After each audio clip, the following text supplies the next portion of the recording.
Professor, boa tarde. Boa tarde. Após 50 dias de pré-temporada, após o Tubarão estrear na competição, qual a sua avaliação que faz do plantel? Boa tarde a todos. Eu estou satisfeito com o meu grupo de atletas, tanto os que iniciaram jogando o último jogo, quanto os que ficaram de fora. Aqueles que estão machucados, eu tenho certeza que quando sair do departamento médico vão me ajudar. E pela experiência que eu sei que outros jogadores entrarão no departamento médico, porque é assim que funciona o esporte de alto rendimento. Então eu estou satisfeito e é com esses jogadores que eu vou continuar até o fim do campeonato, se Deus quiser, com acesso. O professor Sandro Sargentin, você deu entrevista após a partida do último domingo, mas agora, alguns dias depois, agora que já olharam os dados da partida, puderam rever a atuação, como é que você avalia o desempenho da equipe na estreia e também como é que avalia o resultado para o quesito tabela do Campeonato Catarinense da Série B? A análise que eu fiz pós-jogo foi muito parecida com o que eu vou fazer agora, tá? É claro que a gente esperávamos ganhar o jogo de estreia, esperávamos ganhar e depois ganhar com um placar avantajado, mas a gente sabe que o futebol não é assim, cara. O adversário é um adversário qualificado, o adversário tem jogadores de peso, jogadores que jogaram em grandes clubes, com um treinador muito capacitado, e o jogo de futebol se decide em detalhes e com eficiência, e o Metrô veio com a proposta muito clara aqui, de não sofrer gols, de se defender bem, e explorar os contra-ataques e a bola parada, e foi isso que eles fizeram. A análise do meu time, eu acho que nós tivemos algumas chances de abrir o placar, boas, outras claras, e não fomos efetivos. E aí, por que eu acredito tudo isso? Boa parte do crédito que eu dou para essa ineficiência do ofensiva é pela estreia. O peso da estreia, estrear em casa, estrear contra o adversário que já tinha jogado no campeonato, gera uma ansiedade, gera uma precipitação nas tomadas de decisões. Depois que a gente tomou o gol, parece que a gente soltou, as trocas surtiram efeito, os jogadores que entraram bem. Um mérito também para a comissão técnica, o time correu até o fim, dá parabéns ao Agenor e ao Rude pelo trabalho que eles vêm desenvolvendo. E aí, dentro do trabalho das trocas, daqueles que entraram e da preparação física, a gente manteve uma intensidade, um ritmo alto até o fim. E no frigir dos ovos eu acho que foi injusto o placar, nós tivemos chances bem pontuais para fazer o 2-1 e sair com os 3 pontos. Agora o resultado é o resultado que, por a gente estar perdendo em casa e buscar o empate, a gente soma um ponto e tiramos 2 pontos para o adversário para a sequência do campeonato. O seguinte adversário do Tubarão será o Blumenau, 2 jogos, 2 vitórias. Como que você projeta o adversário seguinte aqui em casa? Eu respeito todos os adversários. E o Blumenau em especial eu respeito bastante. Tem um treinador acima de qualquer comentário, um treinador experiente e que eu conheço muito bem de São Paulo, já jogamos contra, com muito conteúdo, eu acho que vai ser um jogaço. Tem jogadores de peso lá, o Gledson subiu comigo no último clube, o Habib esteve no Santa Catarina depois da minha saída, enfim, o Paul foi meu jogador na primeira divisão no Nação, Diego Jardel, Vinícius Jaú, se eu for ficar dando nomes aqui, nós vamos entregar algumas coisas que a gente já analisou, né? Tem 2 jogadores que trabalharam comigo no São Bernardo que estão lá, que é o Gustavo e o João. Eu acho que é um jogaço, é um adversário de peso, é um adversário que todo mundo coloca aí como um dos favoritos ao acesso junto com a gente, mas eu acredito que a gente está se preparando bem essa semana para esse jogo e eu acho que quem tem a ganhar é quem vai assistir essa partida e nós que vamos ter o prazer de fazer um jogo desse tamanho, com adversário de peso e que também procura jogar futebol como nós procuramos. No domingo, quando o Tubarão estava em busca do resultado, você fez algumas alterações que mudaram um pouco a característica ofensiva da equipe. Entrou o Alisson Mota, entrou o próprio Tinoco, que fez um barulho ali pelo lado esquerdo. O Alan Maia, que apesar de um lateral de uma característica muito ofensiva, estava pisando na área no lance do gol. Algum desses atletas que entraram na segunda etapa mostraram o suficiente para entrar no time titular? Você deve manter a escalação? Como é que está pensando nesse sentido? Lucas, quando a gente faz uma análise do jogo, a gente já conta com as trocas, né? Hoje com 5 trocas você já escala o time já pensando nas possibilidades de troca para atacar e para defender. Então, por vezes, eu não gosto de colocar essa palavra melhor, mas às vezes Pro torcedor e boa parte da imprensa que analisa que um jogador foi bem porque atacou bastante e coloca ele como melhor do que aquele que saiu, realmente naquele momento o jogo foi melhor porque ele cumpriu bem a função de atacar bastante, sufocar o adversário e colocá-los numa situação de desconforto. Mas a gente que tem a obrigação de fazer um equilíbrio entre escalar, substituir, muita gente pensa num todo. E às vezes tem jogadores que vão entrar e vão mudar o jogo, e às vezes tem jogadores que vão começar o jogo, fazer o jogo se desenrolar para aqueles que vão entrar.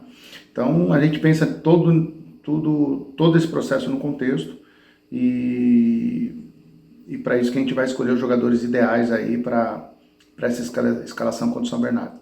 Contra o Blumenau, desculpa. Tem jogadores que estão no banco aqui comigo, que eram titulares no meu time, por exemplo, no São Bernardo. Tem jogadores que estavam aqui comigo, que eram titulares meus lá no Santa, porque depende de jogo para jogo, depende de momento para momento, e todos esses nomes que você falou, estou analisando com carinho, inclusive aqueles que não entraram. Eu tenho jogadores que não entraram, que para mim são jogadores de peso, que poderiam estar iniciando o jogo, e a gente faz sempre uma escolha pensando no melhor, pensando no todo. O futebol sul-brasileiro, ele exige muita transpiração. Eu até entendo de 80%, 90% transpiração. O resto é criação, é qualidade técnica. Você entende, ainda mais o futebol aqui de Santa Catarina, né? Justamente com o futebol gaúcho. Você entende que o grupo que foi a campo para debutar na competição transpirou o suficiente? Sim, não tem a menor dúvida. A gente correu bastante no primeiro tempo. Podemos não ter feito o melhor primeiro tempo do mundo, tivemos alguns problemas aí no último terço e resolvemos essa semana, mas corremos bastante. Eu acho que quem viu o jogo viu a gente empurrando os metropolitanos para a linha de defesa deles, não conseguiam sair do lugar, sair do espaço, nos atacar. E no segundo tempo a mesma coisa, ainda mais, né? Eles fizeram um gol na gente no lateral nosso, que a gente não conseguiu pressionar, eles contra-atacaram, escanteio, e no escanteio um rebote, uma bola completamente aleatória, que não, eles erraram o chute, a bola bate e rebate, eles fizeram gol. Mas a gente pressionou o Metropolitano o tempo todo no primeiro tempo, empurrou eles para o campo de defesa, e no segundo tempo mais ainda. Houve bastante transpiração. Eu só não consigo entender por que a transpiração pode ser um concorrente da inspiração. Vamos pegar o altíssimo nível, o último jogo do Brasil contra o Paraguai, o time foi extremamente inspirado, mas transpirou bastante. Se a gente pegar os maiores jogos do mundo aí de Champions League, Libertadores, os times se dedicam, transpiram, correm, marcam, mas quando tem a bola conseguem jogar.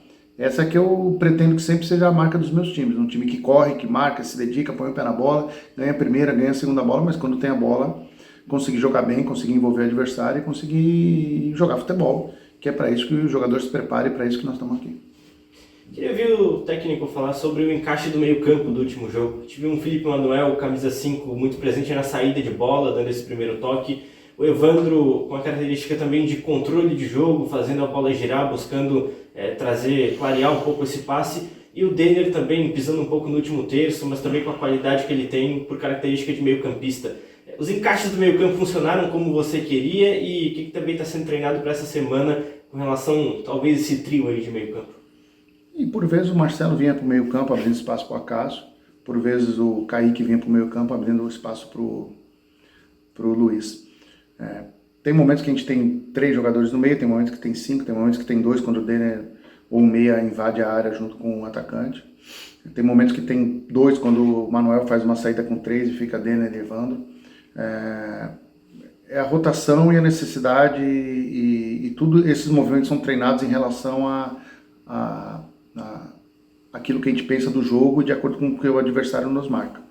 E nós tivemos isso também ao longo do segundo tempo, quando eu botei o Marcelo para meia, depois quando eu botei o Bruno na meia, e terminamos o jogo aí com meio campo com o Manuel, Bruno e Marcelo. Na verdade o Marcelo saiu e entrou o Juninho como segundo atacante e meio campista.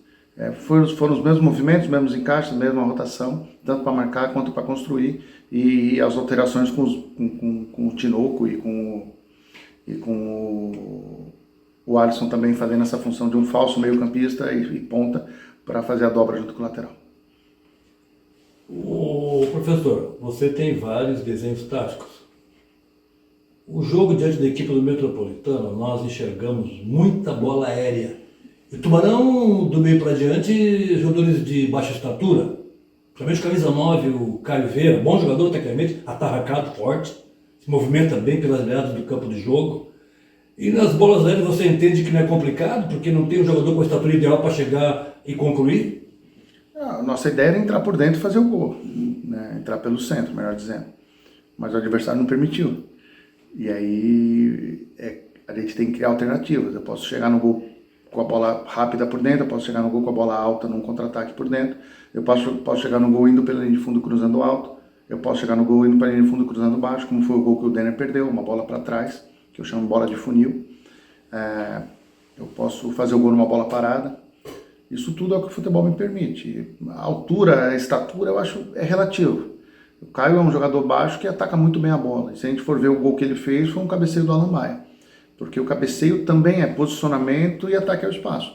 Às vezes um cruzamento bem feito e um movimento oportuno do atacante, seja ele um jogador como o Alan Maia, que era um lateral que pisou na área, e o Alan é mais baixo que o Caio Vieira.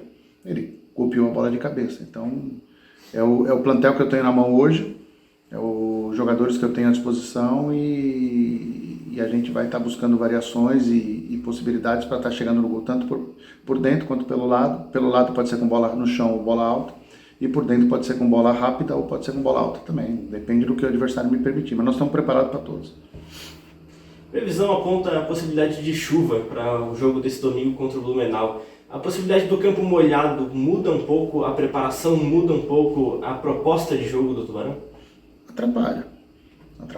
Nós fizemos 8 semanas de preparação com o campo seco e na semana da estreia o campo estava bem pesado, assim. Ainda bem que não teve poça d'água, mas atrapalha. Nosso jogo é um jogo o jogo ideal seria com uma grama bem baixinha, com ela seca, para a bola poder correr bem rápido. Não muda a preparação, o que vai ter um ajuste é na hora do aquecimento, os jogadores entenderem o que dá para ser feito, o que não dá para ser feito. Todos os meus atletas são muito experientes, muito. A linha de defesa, principalmente, com o Sidão, Caio, Beto e os dois, Eduardo Mello e House, os dois zagueiros que podem entrar. Os laterais são bem experientes, Luiz e Areis, no outro lado, Alamar e Acácio. Então, eles vão entender, junto com o Manuel, que é o número 5, que é o jogador que é um dos mais experientes da equipe, o que dá para ser feito de construção e o que não precisa ser feito na construção.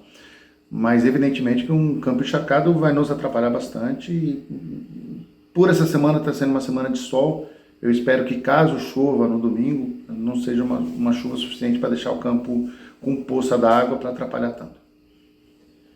Ele trabalha em torno de 50 dias, um jogo oficial e 3 jogos treinos, num plantel de 30 profissionais.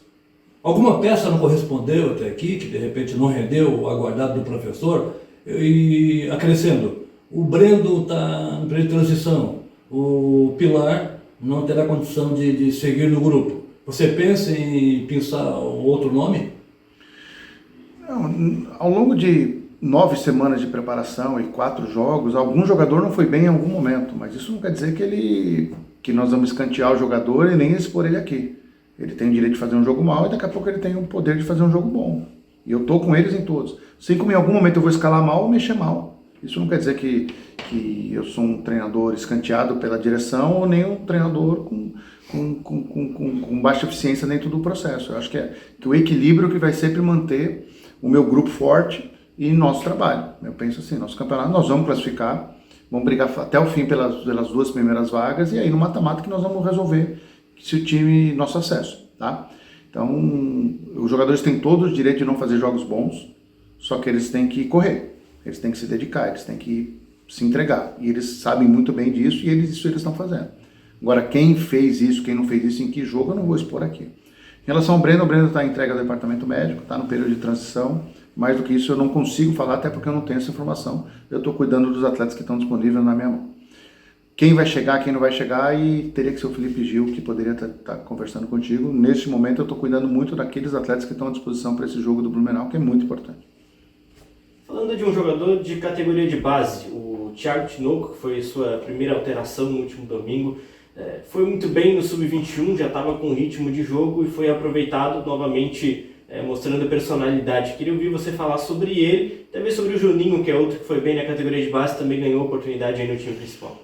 O Tinoco, para mim, é um titular que entra no segundo tempo. Ele é um cara que muda o jogo.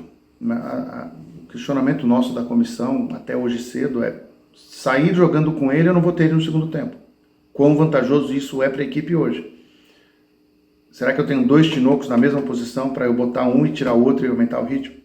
Isso que o treinador tem que sempre pensar para saber o que vale e o que não vale a pena. São perguntas, não é algo definitivo. Depende muito de jogo para jogo. Evidentemente, se ele continuar rendendo tão bem do jeito que ele está rendendo, ele está pedindo passagem e cabe àquele que está saindo jogando ou àqueles que estão saindo jogando dar conta do recado, porque o futebol, como na vida, tudo é por merecimento. Então, confio plenamente nele, eu só posso escalar 11, posso mexer em 5, e hoje eu entendo que ele saindo jogando, eu perco ele como entrada, e eu iniciando com ele no banco, eu penso que ele é uma baita possibilidade aí de mudança de jogo para segundo tempo. Todos os outros eu penso igual, o Juan volante a mesma coisa, o Cauã lateral direito a mesma coisa, que também faz meio campo, e o Juninho também está nesse pacote aí de um jogador que está pedindo passagem em algum momento, quando jogar pode dar conta e buscar titularidade. A respeito de zagueiros, você tem como opção o House, tem o Eduardo Melo, mas o experiente Wallace tem ido muito bem aqui no futebol de Santa Catarina, conhecedor profundamente do nosso futebol, e o torcedor gosta do trabalho também do Wallace. Como é que está a condição clínica do jogador? Eu conversava com o próprio após o jogo contra a equipe do Metropolitano. Ele me falava da vontade, da ideia dele de retornar oficialmente contra a equipe do Carlos Renault, pelo menos se colocará, se porá à disposição do professor. Qual a sua ideia? Eu gosto muito do Wallace. O Wallace foi, junto com o Eduardo Melo, os primeiros nomes de zagueiro que nós pensamos. O Eduardo já tinha contrato aqui, gosto dele, acompanhei bastante ele na Paraíba, no Serra Branca. E o Wallace é um jogador que eu queria e quero ainda contar bastante com ele, só que ele está entregue ao departamento médico. E nós temos que cuidar dia a dia, porque é uma lesão chata que ele tem e vai ter dias que está sem dor, vai ter dias que vai para a transição e sente um pouquinho mais de dor. Então nós temos que tomar cuidado para quando ele vir de vez para o campo, não ter que se bater no departamento médico e voltar. Então eu não consigo te dar uma resposta de quando que ele vai estar disponível, não no campo, mas disponível para jogo comigo. Porque também tem um lado do condicionamento. Ele vai estar disponível sem dor, equilibrado, todos com os protocolos feitos, mas ele precisa treinar para jogar, e que é um ritmo bastante diferente. Em relação aos outros zagueiros, para mim são 4 zagueiros titulares: Caio César, Beto, House e Eduardo Melo. Cabe a mim ter serenidade e muito equilíbrio para escolher 2 ou 3, depende do dia, mas geralmente eu estou jogando com 2, para que eles possam cumprir bem a função deles em campo e dar aquilo que o torcedor do Tubarão quer e todos nós queremos, que são vitórias.